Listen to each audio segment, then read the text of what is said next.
Hier soir, l'Espagne a gagné la Coupe du Monde et j'étais là dans les rues de Madrid, dans la folie.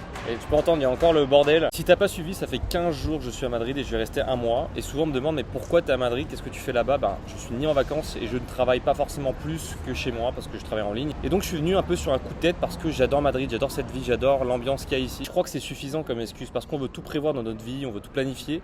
Mais souvent, les meilleurs moments sont dans la spontanéité, dans le lâcher-prise et dans l'exploration du présent et de ses envies. Je crois que mes meilleurs moments de vie, c'est quand j'avais absolument rien planifié, rien prévu, parce qu'il s'est toujours passé des choses incroyables. La preuve, il y a quelques mois, j'ai fait Clermont-Ferrand, Istanbul, en stop, en solo et sans argent, et j'ai pu faire des trucs de fou, j'ai rencontré des gens incroyables, j'ai pu prendre un bain en plein milieu d'une forêt en Slovénie par exemple, et ça, n'importe quelle planification ne l'aurait pas permis. Parce qu'en tant que multipotentiel, je suis fier de construire une vie beaucoup plus basée sur l'expérimentation que sur un agenda, une routine ou juste un cadre de vie qui ne me correspond pas. Et si de ton côté, tu te forces à vivre une vie qui est cadenassée, qui est contrôlée, c'est peut-être ça qui te bloque au fond. Vivre dans le lâcher prise et dans la confiance en la vie, c'est peut-être ça en fait qui va faire que tu vas permettre de t'ouvrir à des choses inattendues et des choses que tu n'aurais pas pensé dans ta vie. Et je pense que si tu es comme moi, il faut absolument que tu vives plus dans cette spontanéité de vie parce que c'est ça qui te fera grandir.